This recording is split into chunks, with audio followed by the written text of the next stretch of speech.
টাঙ্গাইল শহরে নিরালা মোড়, শহীদ মিনার সহ বিভিন্ন জায়গায় প্রকাশ্যেই মাদক সেবন চলছে। সরাসরি আমরা শহীদ মিনারে ভিডিও ধারণ করতে গেলে মাদক সেবন অবস্থায় কয়েকজন যুবক পালিয়ে যায়। একজনকে আমরা ধরি এবং সামনাসামনি কথা বলি। তিনি জানায় তার রক্ত বিক্রির টাকায় সে নেশা করছিল। এভাবে শহরের বিভিন্ন জায়গায় যুব সমাজ যেভাবে নেশায় জড়িয়ে পড়ছে, এ ব্যাপারে স্থানীয় প্রশাসন কি ভাবছে, সেটাই প্রশ্ন জনমনে। তুমি কি স্বীকার করো যে এখানে বসে তুমি এইমাত্র নেশা করছো? কি নেশা করো তুমি? আমি হিরোইন খাইছি ভাই। হিরোইন খেয়েছো? ও টান দিছে, আমি কি বই দিছি, ও টান দিছে, ও গেছে গা ভাই। তুমি শহীদ মিনারে বসে হিরোইন খেলে কেবল? আমি খাই না, ও খাইছি ভাই। তুমি কি খাইছো তাহলে? আমি বই আসছিলাম ভাই। তুমি কয় টান খাইছো? আমি টানি দেয় না ভাই, কে বলি গালাইছে ভাই। এনে কয়জন ছিল তোমরা? দুইজন ভাই। ওর নাম কি? আরেকজনের নাম কি? আরেকজনের নাম রবিন ভাই। রবিন। ওর বাসা কোন জায়গায়? কোন জায়গায়? ওর এমনি মুখ চিনা চিনি ভাই আমি ভাই। আর তোমার বাসা? আমার বাসা এলাসিন ভাই। বাসা এলাসি? জি ভাই। টাঙ্গাইল কোন জায়গায় থাকো? আমি টাঙ্গাইল ভাই পড়তেন ওইখান থেকে ভাই। কোন জায়গায়? পাসপোর্টের দোকানের সামনে। ফাস্টফুডের দোকানের সামনে কি রাস্তায় থাকো? রাস্তায় থাকি ভাই ভাই। তোমার বাড়ি ঘর নাই? বাড়ি ঘর আছে ভাই। তাহলে এনে থাকো। বাইকটা ভাই মনে করেন যে একটু নেশা মেশা করি তো ভাই, বাইকটি উঠতে দেবে ভাই। নেশার টাকা পাও কোন জায়গায়?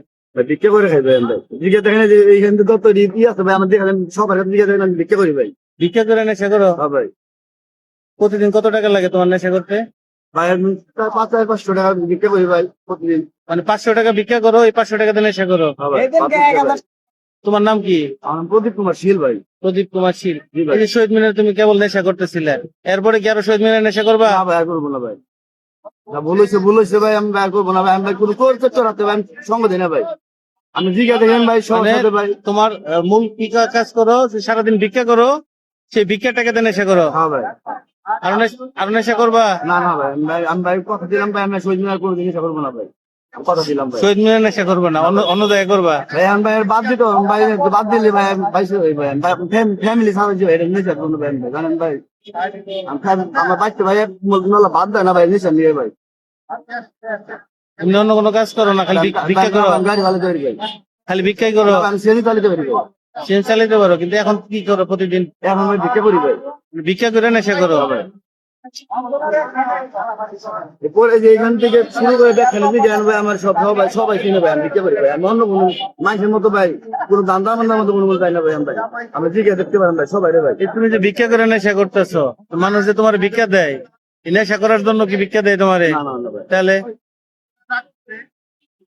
আবার যে বলো যে রক্ত দিছো, হ্যাঁ ভাই, রক্ত ব্লাড দিছে, রক্ত দিছে। তাহলে রক্ত বিক্রি করে কি তুমি নেশা করছো আজকে? হ্যাঁ ভাই। নিজের রক্ত বিক্রি করে নেশা করছো? জি ভাই। এটা কোনো কথা? এই যে ভাই, রক্ত কয় টাকা বেচছো? 400 টাকা। কোন জায়গায় বিক্রি করছো রক্ত? রক্ত বিক্রি করছিলাম এই যে এখানে পিটিআই স্কুল আছে না, পিটিআই স্কুল ওখানে। পিটিআই স্কুল কি মানে? ব্লাড ব্যাংকে। পিটিআই স্কুলের কাছে ব্লাড ব্যাংকের নাম কি? ওই যার নাম দেন না, নতুন হচ্ছে তো। পিটিআই স্কুলের কাছে ব্লাড ব্যাংকে 400 টাকা রক্ত বিক্রি করছো? হ্যাঁ। সেই রক্ত বিক্রির টাকা দিয়ে নেশা করছো আজকে? রক্ত যদি শেষ হয়ে যায় তখন কেমনে করবা? সবসময় জন্য করবে। এভাবে আর নেশা করবে না? আচ্ছা।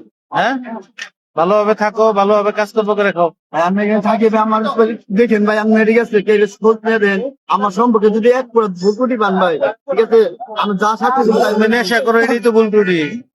নেশা করা যাবো না তো। আমি ভাই ঠিক আছে ভাই, আমি ভাই মাইশা চাই খাইতে রাজি ভাই। চুরির মতো নাই ভাই। আমি ভাই আমরা ভিক্ষা করে খাই ভাই। আমি ব্যক্তি আমার কত গর্ব করে ভাই, প্রতি ভিক্ষা করে খাই, প্রতি চুরির মতো নাই ভাই। ব্যক্তি শহরে আর এই ধরনের কোনো কাজ করবে না। ব্যক্তি। টাঙ্গাইল শহরকে মাদক মুক্ত করতে টাঙ্গাইলের জেলা প্রশাসন, পুলিশ বিভাগ, মাদক নিয়ন্ত্রণ অধিদপ্তর সহ সংশ্লিষ্ট ঊর্ধ্বতন কর্তৃপক্ষের সুদৃষ্টি কামনা করছে শহরের সচেতন মানুষজন।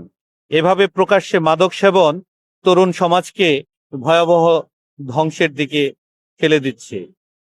এ থেকে পরিত্রাণের জন্য এখনই উদ্যোগী হতে হবে সকল।